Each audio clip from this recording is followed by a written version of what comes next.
Book 22. The Killing of the SUITORS. The maids who have misconducted themselves are made to cleanse the cloisters, and are then hanged. Then Ulysses tore off his rags, and sprang on to the broad pavement with his bow and his quiver full of arrows. He shed the arrows onto the ground at his feet and said, "The mighty contest is at an end. I will now see whether Apollo will vouchsafe it to me to hit another mark which no man has yet hit."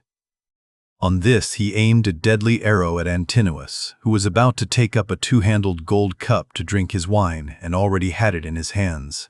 He had no thought of death, who amongst all the revelers would think that one man, however brave, would stand alone among so many and kill him.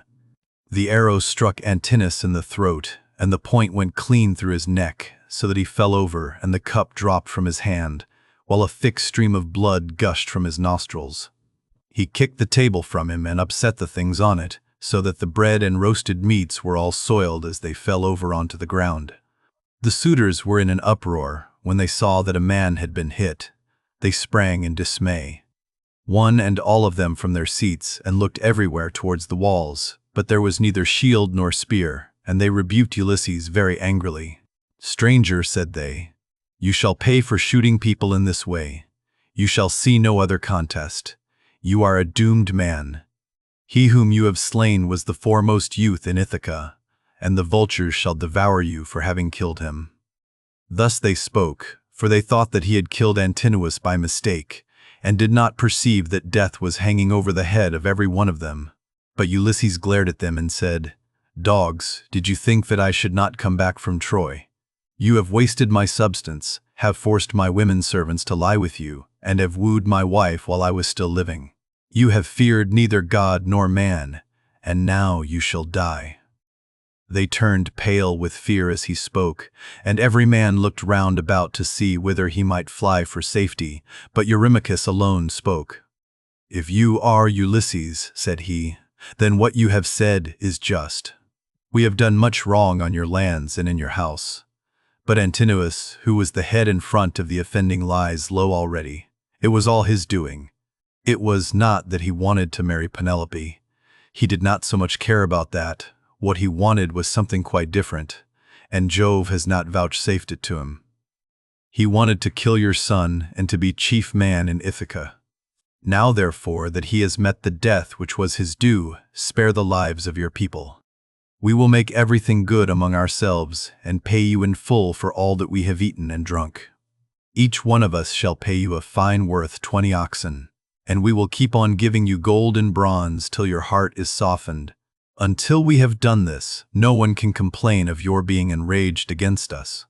Ulysses again glared at him and said, "Though you should give me all that you have in the world, both now and all that you ever shall have, I will not stay my hand till I have paid all of you in full. You must fight, or fly for your lives, and fly, not a man of you shall." Their hearts sank as they heard him, but Eurymachus again spoke, saying, "My friends, this man will give us no quarter. He will stand where he is and shoot us down till he has killed every man among us. Let us then show fight. Draw your swords, and hold up the tables to shield you from his arrows. Let us have at him with a rush, to drive him from the pavement and doorway. We can then get through into the town, and raise such an alarm as shall soon stay his shooting." As he spoke, he drew his keen blade of bronze, sharpened on both sides, and with a loud cry sprang towards Ulysses. But Ulysses instantly shot an arrow into his breast that caught him by the nipple and fixed itself in his liver. He dropped his sword and fell doubled up over his table. The cup and all the meats went over onto the ground as he smote the earth with his forehead in the agonies of death, and he kicked the stool with his feet until his eyes were closed in darkness. Then Amphinomus drew his sword and made straight at Ulysses to try and get him away from the door, but Telemachus was too quick for him and struck him from behind. The spear caught him between the shoulders and went right through his chest, so that he fell heavily to the ground and struck the earth with his forehead.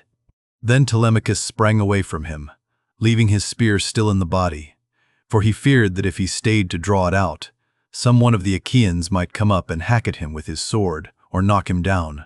So he set off at a run, and immediately was at his father's side. Then he said, "Father, let me bring you a shield, 2 spears, and a brass helmet for your temples." I will arm myself as well, and will bring other armor for the swineherd and the stockman, for we had better be armed." "Run and fetch them," answered Ulysses, "while my arrows hold out, or when I am alone they may get me away from the door." Telemachus did as his father said, and went off to the storeroom where the armor was kept. He chose 4 shields, 8 spears, and 4 brass helmets with horsehair plumes. He brought them with all speed to his father, and armed himself first, while the stockman and the swineherd also put on their armor and took their places near Ulysses. Meanwhile, Ulysses, as long as his arrows lasted, had been shooting the suitors one by one, and they fell thick on one another. When his arrows gave out, he set the bow to stand against the end wall of the house by the doorpost, and hung a shield 4 hides thick about his shoulders.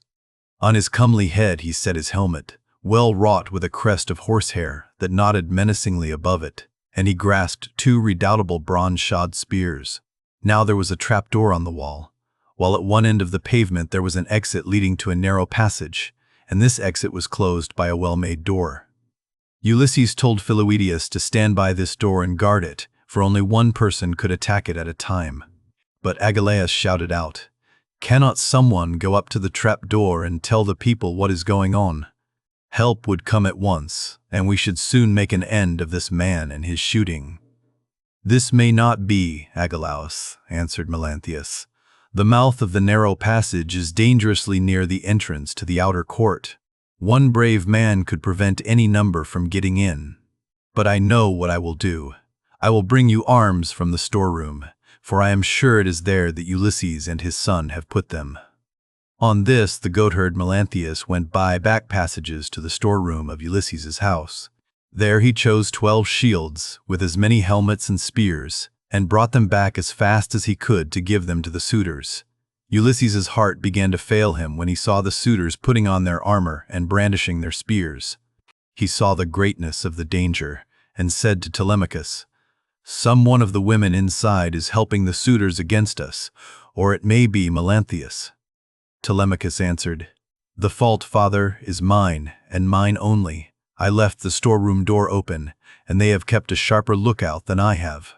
Go, Eumaeus, put the door to, and see whether it is one of the women who is doing this, or whether, as I suspect, it is Melanthius the son of Dolius."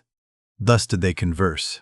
Meanwhile, Melanthius was again going to the storeroom to fetch more armor, but the swineherd saw him, and said to Ulysses who was beside him, "Ulysses, noble son of Laertes, it is that scoundrel Melanthius, just as we suspected, who is going to the storeroom.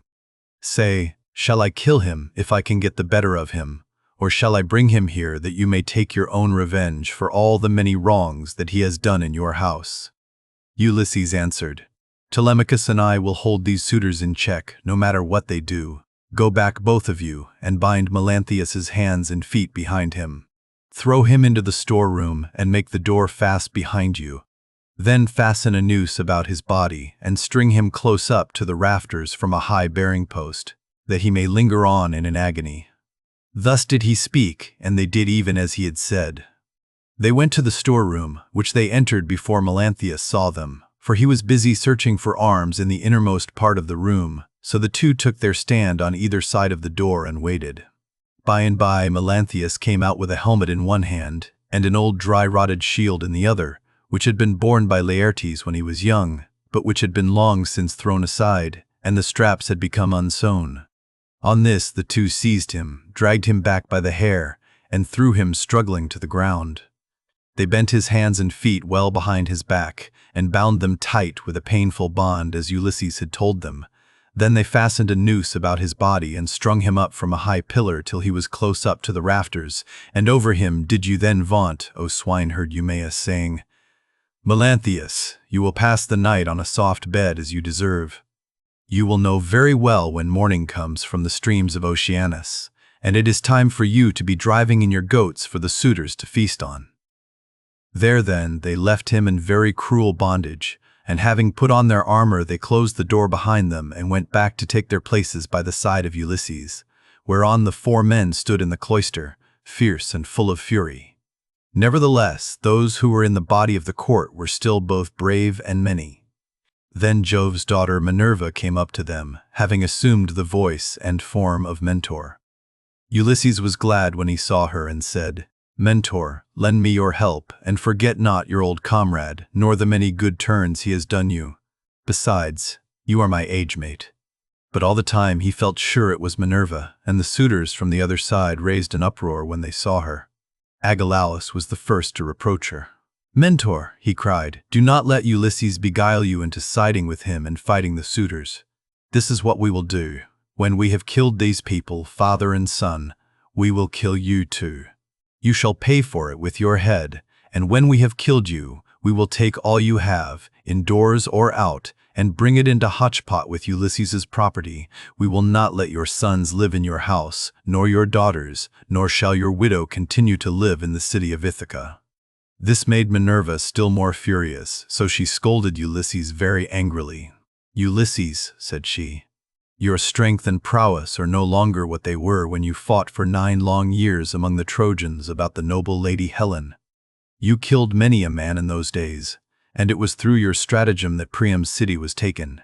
How comes it that you are so lamentably less valiant now, that you are on your own ground, face to face with the suitors in your own house? Come on, my good fellow, stand by my side and see how Mentor, son of Alcimus, shall fight your foes and requite your kindnesses conferred upon him." But she would not give him full victory as yet, for she wished still further to prove his own prowess and that of his brave son. So she flew up to one of the rafters in the roof of the cloister and sat upon it in the form of a swallow. Meanwhile, Agelaus, son of Damastor, Eurynomus, Amphimedon, Demoptolemus, Pisander, and Polybus, son of Polyctor, bore the brunt of the fight upon the suitors' side. Of all those who were still fighting for their lives, they were by far the most valiant, for the others had already fallen under the arrows of Ulysses. Agelaus shouted to them and said, "My friends, he will soon have to leave off, for Mentor has gone away after having done nothing for him but brag. They are standing at the doors unsupported. Do not aim at him all at once, but 6 of you throw your spears first, and see if you cannot cover yourselves with glory by killing him. When he has fallen, we need not be uneasy about the others." They threw their spears as he bade them, but Minerva made them all of no effect. One hit the doorpost, another went against the door, the pointed shaft of another struck the wall, and as soon as they had avoided all the spears of the suitors, Ulysses said to his own men, "My friends, I should say, we too had better let drive into the middle of them, or they will crown all the harm they have done us by killing us outright." They therefore aimed straight in front of them and threw their spears. Ulysses killed Demoptolemus, Telemachus Euryades, Eumaeus Elatus, while the stockman killed Pisander. These all bit the dust, and as the others drew back into a corner, Ulysses and his men rushed forward and regained their spears by drawing them from the bodies of the dead. The suitors now aimed a second time, but again Minerva made their weapons for the most part without effect. One hit a bearing post of the cloister, another went against the door, while the pointed shaft of another struck the wall. Still, Amphitongus took a piece of the top skin from off Telemachus's wrist, and Ctesippus managed to graze Eumaeus's shoulder above his shield, but the spear went on and fell to the ground. Then Ulysses and his men let drive into the crowd of suitors. Ulysses hit Eurynomus, Telemachus Amphiton, and Eumaeus Polybus. After this, the stockman hit Ctesippus in the breast and taunted him, saying, "Foul-mouthed son of Polytherses, do not be so foolish as to talk wickedly another time, but let heaven direct your speech, for the gods are far stronger than men. I make you a present of this advice to repay you for the foot which you gave Ulysses when he was begging about in his own house." Thus spoke the stockman, and Ulysses struck the son of Damastor with a spear in close fight, while Telemachus hit Leocritus son of Evenor in the belly, and the dart went clean through him, so that he fell forward full on his face upon the ground. Then Minerva from her seat on the rafter held up her deadly aegis, and the hearts of the suitors quailed.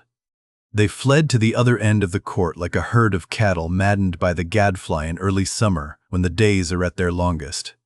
As eagle-beaked, crook-taloned vultures from the mountains swoop down on the smaller birds that cower in flocks upon the ground, and kill them, for they cannot either fight or fly, and lookers-on enjoy the sport, even so did Ulysses and his men fall upon the suitors and smite them on every side. They made a horrible groaning as their brains were being battered in, and the ground seethed with their blood. Leotus then caught the knees of Ulysses and said, "Ulysses the first, beseech you have mercy upon me and spare me.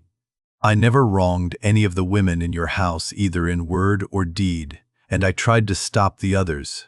I saw them, but they would not listen, and now they are paying for their folly. I was their sacrificing priest. If you kill me, I shall die without having done anything to deserve it, and shall have got no thanks for all the good that I did." Ulysses looked sternly at him and answered, "If you were their sacrificing priest, you must have prayed many a time that it might be long before I got home again, and that you might marry my wife and have children by her. Therefore you shall die." With these words he picked up the sword that Agelaus had dropped when he was being killed, and which was lying upon the ground. Then he struck Leotus on the back of his neck so that his head fell rolling in the dust while he was yet speaking. The minstrel Phemius, son of Terpes, he who had been forced by the suitors to sing to them, now tried to save his life. He was standing near towards the trapdoor and held his lyre in his hand. He did not know whether to fly out of the cloister and sit down by the altar of Jove that was in the outer court, and on which both Laertes and Ulysses had offered up the thigh bones of many an ox, or whether to go straight up to Ulysses and embrace his knees. But in the end he deemed it best to embrace Ulysses' knees. So he laid his lyre on the ground between the mixing bowl and the silver-studded seat. Then going up to Ulysses he caught hold of his knees and said, "Ulysses, I beseech you have mercy on me and spare me. You will be sorry for it afterwards if you kill a bard who can sing both for gods and men as I can. I make all my lays myself, and heaven visits me with every kind of inspiration. I would sing to you as though you were a god. Do not therefore be in such a hurry to cut my head off. Your own son Telemachus will tell you that I did not want to frequent your house and sing to the suitors after their meals, but they were too many and too strong for me, so they made me." Telemachus heard him, and at once went up to his father. "Hold," he cried, "the man is guiltless. Do him no hurt, and we will spare Medon too, who was always good to me when I was a boy, unless Philoetius or Eumaeus has already killed him, or he has fallen in your way when you were raging about the court." Medon caught these words of Telemachus, for he was crouching under a seat beneath which he had hidden by covering himself up with a freshly flayed heifer's hide. So he threw off the hide, went up to Telemachus, and laid hold of his knees. "Here I am, my dear sir," said he. "Stay your hand, therefore, and tell your father, or he will kill me in his rage against the suitors for having wasted his substance and been so foolishly disrespectful to yourself." Ulysses smiled at him and answered, "Fear not. Telemachus has saved your life, that you may know in future and tell other people how greatly better good deeds prosper than evil ones. Go, therefore, outside the cloisters into the outer court, and be out of the way of the slaughter, you and the bard, while I finish my work here inside." The pair went into the outer court as fast as they could, and sat down by Jove's great altar, looking fearfully round, and still expecting that they would be killed. Then Ulysses searched the whole court carefully over, to see if anyone had managed to hide himself and was still living, but he found them all lying in the dust and weltering in their blood. They were like fishes which fishermen have netted out of the sea, and thrown upon the beach to lie gasping for water till the heat of the sun makes an end of them. Even so were the suitors lying all huddled up one against the other. Then Ulysses said to Telemachus, "Call nurse Euryclea, I have something to say to her." Telemachus went and knocked at the door of the women's room. "Make haste," said he, "you old woman who have been set over all the other women in the house. Come outside, my father wishes to speak to you." When Euryclea heard this, she unfastened the door of the women's room and came out, following Telemachus. She found Ulysses among the corpses, bespattered with blood and filth, like a lion that has just been devouring an ox, and his breast and both his cheeks are all bloody, so that he is a fearful sight. Even so was Ulysses besmirched from head to foot with gore. When she saw all the corpses and such a quantity of blood, she was beginning to cry out for joy, for she saw that a great deed had been done. But Ulysses checked her. "Old woman," said he, "rejoice in silence, restrain yourself, and do not make any noise about it. It is an unholy thing to vaunt over dead men. Heaven's doom and their own evil deeds have brought these men to destruction. For they respected no man in the whole world, neither rich nor poor, who came near them, and they have come to a bad end as a punishment for their wickedness and folly. Now, however, tell me which of the women in the house have misconducted themselves, and who are innocent." "I will tell you the truth, my son," answered Euryclea. "There are 50 women in the house whom we teach to do things such as carding wool and all kinds of household work. Of these, 12 in all have misbehaved, and have been wanting in respect to me, and also to Penelope. They showed no disrespect to Telemachus, for he has only lately grown, and his mother never permitted him to give orders to the female servants. But let me go upstairs and tell your wife all that has happened, for some god has been sending her to sleep." "Do not wake her yet," answered Ulysses, "but tell the women who have misconducted themselves to come to me." Euryclea left the cloister to tell the women and make them come to Ulysses. In the meantime he called Telemachus, the stockman, and the swineherd. "Begin," said he, "to remove the dead and make the women help you. Then get sponges and clean water to swill down the tables and seats. When you have thoroughly cleansed the whole cloisters, take the women into the space between the domed room and the wall of the outer court, and run them through with your swords till they are quite dead and have forgotten all about love and the way in which they used to lie in secret with the suitors." On this the women came down in a body, weeping and wailing bitterly. First they carried the dead bodies out and propped them up against one another in the gatehouse. Ulysses ordered them about and made them do their work quickly, so they had to carry the bodies out. When they had done this, they cleaned all the tables and seats with sponges and water, while Telemachus and the 2 others shoveled up the blood and dirt from the ground, and the women carried it all away and put it out of doors.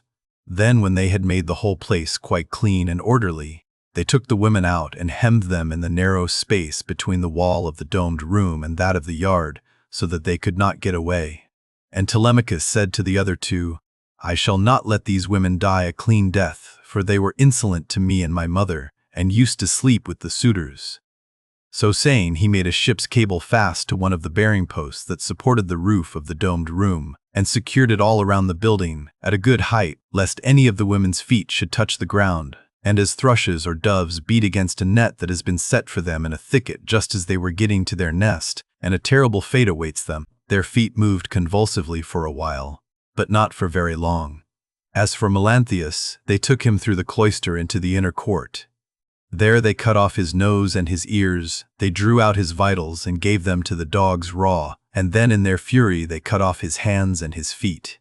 When they had done this, they washed their hands and feet and went back into the house, for all was now over, and Ulysses said to the dear old nurse Euryclea, "Bring me sulfur, which cleanses all pollution, and fetch fire also that I may burn it and purify the cloisters.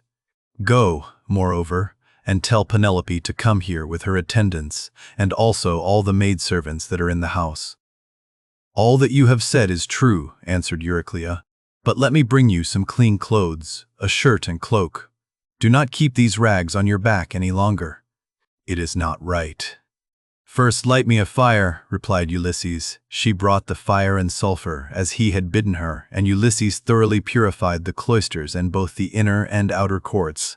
Then she went inside to call the women and tell them what had happened, whereon they came from their apartment with torches in their hands, and pressed round Ulysses to embrace him, kissing his head and shoulders and taking hold of his hands.